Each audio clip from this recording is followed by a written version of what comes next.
Welcome everyone back to weekly weather updates, and in today's video we're going to have a look at the latest from the live radar, run through the UKV, have a look at the precipitation and the temperature over the next 5 days, as it is turning quite a bit colder over the coming days, but it will continue to be fairly dry. There will be some showers in places and they will fall as sort of a wintry mix and potentially even snow in some areas, especially further northwards, but it is generally dry and turning generally colder over the course of the next 5 days.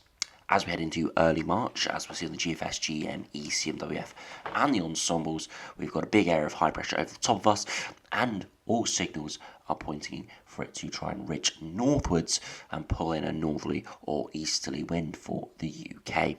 How cold that northerly or easterly wind is and how far northwards that high pressure gets in the first place is still very much up for debate. Of course, with the southern stratospheric warming coming through, this is definitely looking like it's sort of the downwelling of that warming up high in the atmosphere, allowing these blocking and high pressure systems to push northwards.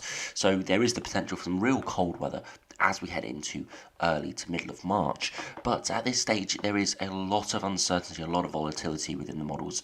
Some runs are very cold, others go very mild, as we see on the GFS today. Has got huge blocking, but has us on the wrong side of the block, actually producing a mild southwesterly, even though the overall pattern is very similar to some runs yesterday, which had the temperatures around 15 degrees colder. So we'll run through what they're showing today and of course give the highest likelihood possibilities at this stage. So you do remember, if you enjoy my videos, make sure you like and subscribe, and remember to follow me on Twitter as well, the link's in the description. So to start on the live radar, you can see it is generally dry at the moment, a few showers in the north and west, and there is a weather front off the radar lingering out in the North Atlantic that will be moving through, giving much cold air behind it and some wintry showers, and starting this trend towards cooler, colder conditions over the coming couple of weeks. Now the upper air temperatures most likely will recover next week, but under higher pressure, under sort of the centre of the high pressure, we're likely to still see an inversion, so it is likely to still remain cool, even though upper air temperatures could rise for a time into next week. So if you put on the temperatures as of around 10 a.m, you can see that it is generally pretty mild. A lot of blues and yellows appearing, indicating temperatures in the high single digits towards the low teens, and those will only rise further. But these will be anomaly temperatures compared to what we were going to be seeing over the coming days, with those temperatures much likely to fall back down towards the mid to high single digits, back towards blues and lighter blues, something we haven't seen in the UK for a couple of weeks now. But it will be returning, and we will be pushing ourselves back towards sort of wintry temperatures, back down to sort of winter averages, and potentially even colder, as I said, into March. If you go over to the UKV now and have a look at the precipitation and the temperature over the next 5 days, now you can see through this afternoon, you can see that weather front starting to approach from the north and the west, eventually pushing in a bit of wintriness on its back edge potentially, and giving widespread rain for many tonight into the early hours of tomorrow morning, before eventually clearing the far southeast through tomorrow afternoon. Behind it, plenty of showers, some of them wintry of nature, and even the ones that are not on the radar here, or sorry, on the precipitation chart here, will most likely have some sort of growlpool or hail within the core of the shower, as it's got a pretty cold air mass above it.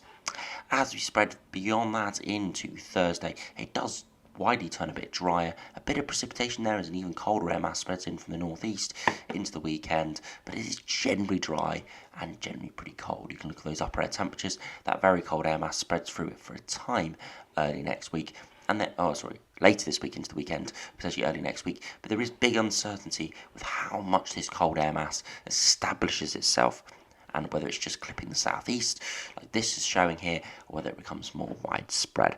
That will very much spice up the temperatures and maybe increase the wintry risk as well, if we did see some showers develop within this. If you look at the 2 meter temperatures, you can see this afternoon widely 10 to 12 degrees, slightly cooler in some places, even slightly milder in others. As we head into tomorrow, much cooler in the north and west overnight, and into the afternoon, hardly getting above 5 to 7 degrees. Again, it's not especially cold, but it is pretty chilly compared to what we've had recently, and further southwards and eastwards, maybe 7 or 8 degrees. as we head out down into Thursday. Now, overnight temperatures potentially a frost in the north and west with clearer skies, and into Thursday afternoon, look at that, 6 to 9 degrees, so generally average to maybe slightly below average in a few spots for the end of February. Into Friday, potentially a frost in the far south, where we do have clearer skies, and Friday afternoon 8 to 10 degrees, so recovering a little bit before cooler air does start to move in a widespread frost into Saturday, and again 6 to 8 degrees, and remaining fairly cold in most places. So again, nothing ridiculously cold coming up. Again, some would say 6 to 8 degrees isn't particularly cold at all, but for the end of February into early March, that is on the colder end of the spectrum, colder than average, or colder than what you'd expect. But of course, it isn't anything ridiculously cold. If this happened sort of in January time, we say it's generally average conditions. Overnight will still be fairly cold, and one thing we do need to remember, whenever we've got a northerly or easterly wind, especially for the wintry months, there is going to be a wind chill. So yes, on the thermometer it's 6 to 8 degrees, but feel like temperatures could be down towards the low single digits. So if we do now go over to the GFS and see what that is showing over the course of the next couple of weeks, again, you can see that northerly wind coming in and that other cold air mass moving around the high pressure into the weekend. Beyond that, high pressure settles over the top of us, and this is where pretty much all the models get to. Slack easterly flow, chilly air mass trying to push in, but generally under the centre of the high, it could actually be fairly mild at the upper air temperatures, but at the surface, it will still be relatively chilly. However, it's what happens to this high pressure. This latest GFS does build it northwards and pulls in pretty cold air for a time, and a huge northern blocking towards the North Atlantic and northeast Canada. But interestingly, that block doesn't really go anywhere. And as I said, we're on the wrong side of the block, and we see a southwesterly wind, or wrong side of the block for colder weather, and we see a southwesterly wind. Look at the upper air temperatures, bitterly cold air spreading into Europe, and filling in the North Atlantic, just to our north up towards Iceland, but not quite making its way towards the UK. UK ending up pretty mild. And you can see huge temperature deviations here, just showing you the effects of a sudden stratospheric warming into early March. It just pushes very cold air into the mid-latitudes and pulls very mild air up towards the North Pole, or relative to average, really. So we could be on either end of the spectrum or in the middle, and just shows you the wide range of sort of positions that there could be as we head into March. You can see the bitterly cold air is only maybe 1,000 miles away, not far away on sort of day 14 charts. It's not out of the picture, and the general blocking pattern would be conducive of it. We're just on the wrong side of the block here, so we'll have to see what happens. Again, just shows you what a very similar sort of GFS pattern can give two widely ranging scenarios at the surface, and this is why there's going to be a lot of volatility over the coming days. If you do go over to the GM, see how that does compare. Again, a northerly wind at the moment, the high pressure builds over the top of us and to our north, a slack easterly flow, chilly air mass, but generally mild air starting to push in from the southwest, feeding into the high pressure, but nothing too majorly cold. Right at day 10, you can see it trying to ridge northwards. The heights towards northeast Canada are weakening, and you'd expect to see this big area towards southern Greenland become some sort of high pressure blocking feature, very similar to the GFS, but what it does for northwest Europe, we can't say for certain at this stage, but you'd expect these lows here towards Svalbard and Scandinavia to plunge southwards, bringing all this very cold air in towards northwest Europe and potentially the UK. But as we saw by the GFS, that evolution could happen, but not really stick around, and we could see southwesterlies come the end of the run, or sort of the middle of March, sorry. So we'll have to see what happens, but again, interesting signs here that there could be very cold weather on the horizon, but it could be very touch and go, depending on positioning of high pressure, low pressure.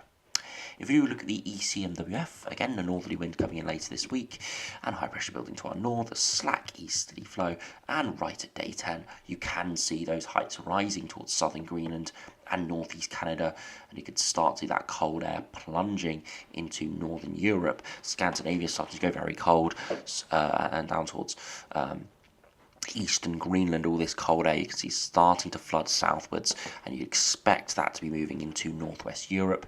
Again, look at the temperature deviation, you can see it's pretty cold there, and you can see very warm towards southern Greenland and northeast Canada, and you'd expect that's where the high pressure will form. This is where the low pressure form, and you'd start to see that move southwards. Of course, we've got mild air at the aim 50 HPA level for the UK here, but remember, under the centre of the high, where we are at this day 10 point, it would still be chilly because of an inversion, and you'd expect this milder air to be pushing further northwards over the coming days, and this colder air to start to be moving in. Again, it could evolve differently from the looks of these charts, where they generally go beyond these day 10 points.